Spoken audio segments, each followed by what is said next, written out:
বাংলাদেশের শহরের বস্তিগুলোতে সবচেয়ে বেশি বাস করেন বরিশাল জেলার বাসিন্দারা। বস্তিগুলোর প্রতি ১০০ জনের মধ্যে ১৩ জনের বেশি বরিশাল থেকে আসা। তালিকায় বরিশালের পরই রয়েছেন ময়মনসিংহ অঞ্চলের বাসিন্দা। শহরের বস্তির ৯.৩৪% বাসিন্দাই এসেছিলেন ময়মনসিংহ জেলা থেকে। এরপর রয়েছেন কিশোরগঞ্জের ৭.৮২%, কুমিল্লার ৬.৫২% এবং নেত্রকোনার ৫.২৫% মানুষ। বস্তিবাসীর ৪২% ৫ জেলার বাসিন্দা। তারা কোনো না কোনোভাবে জীবিকার সন্ধানে শহরে স্থানান্তরিত হয়েছিলেন, এমনটি বলছে বাংলাদেশ পরিসংখ্যান ব্যুরোর তথা বিবিএস এর এক প্রতিবেদন। রাজধানী ঢাকায় সবচেয়ে বেশি বসবাস করেন বরিশাল বিভাগের মানুষ। সামাজিক, অর্থনৈতিক ও ভূতাত্ত্বিক কারণে এই বিভাগের মানুষ নিজ ভূমি ছেড়ে কাজের জন্য ঢাকায় আসেন। এছাড়া জলবায়ু পরিবর্তন, কাজের ক্ষেত্র, কর্মের কারণেও এসব অঞ্চলের মানুষের রাজধানীতে আসার প্রবণতা বেশি। এর আগে ২০২৩ সালের এক প্রতিবেদনে বরিশালের নিরাপদ টয়লেট সবচেয়ে কম বলে প্রকাশ করা হয়। সে সময় প্রতিবেদনে বলা হয়, সারা দেশে ৫৫.৬৯%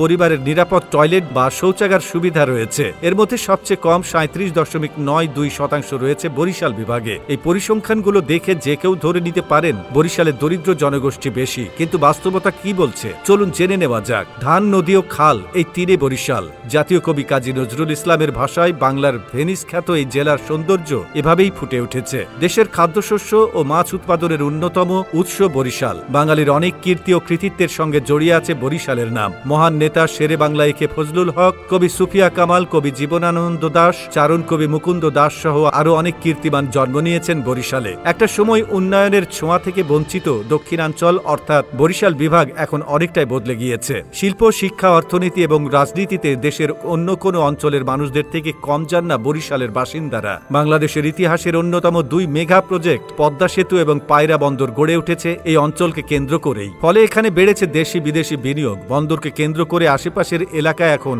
অনেকটা শিল্পাঞ্চলে রূপ নিয়েছে। পদ্মা সেতু হওয়ায় পায়রা বন্দরের সঙ্গেও সারা দেশের সড়ক যোগাযোগ স্থাপিত হয়েছে। শুধু সারা দেশই নয়, যোগাযোগ স্থাপিত হয়েছে বহির্বিশ্বের সঙ্গেও। বিশেষ করে ভারতের সঙ্গে সড়ক যোগাযোগ শুরু হওয়ায় ব্যবসায়ীরা আমদানি রপ্তানির জন্য পায়রা বন্দরকে ব্যবহার করতে চাইছে। এখন তাদের মালামাল ঢাকা থেকে আরম্ভ করে বাংলাদেশের যে কোনো প্রান্তে পাঠাতে আর কোনো সমস্যা থাকছে না। যাতায়াত ব্যবস্থার অভূতপূর্ব উন্নয়নে একের পর এক কলকারখানা গড়তে বিনিয়োগ হচ্ছে বরিশালে। সেখানে নতুন নতুন শিল্প স্থাপনে আগ্রহী হচ্ছেন উদ্যোক্তারা। এর প্রভাব গিয়ে পড়ছে বরিশালের অর্থনীতিতে। শুধু অর্থনীতিই নয়, বদলে যাচ্ছে বরিশালের শিক্ষা ব্যবস্থাও। ২০২৩ সালের এসএসসি পরীক্ষায় দেশের মধ্যে সবচেয়ে ভালো ফলাফল করে বরিশাল মাধ্যমিক ও উচ্চ মাধ্যমিক শিক্ষা বোর্ড। এই বোর্ড থেকে ৯০.১৮% শিক্ষার্থী কৃতিত্বের সাথে উত্তীর্ণ হয়। এর মধ্যে জিপিএ 5 ৬৩১১ জন। সামগ্রিক এসব দিক বিবেচনায় নিয়ে বলাই যায় বরিশালের উন্নতি শুধুমাত্র একটি গণ্ডিতে সীমাবদ্ধ নেই। তাই কেবল একটি পরিসংখ্যান বরিশালের অর্জনকে মুছে দিতে পারে না।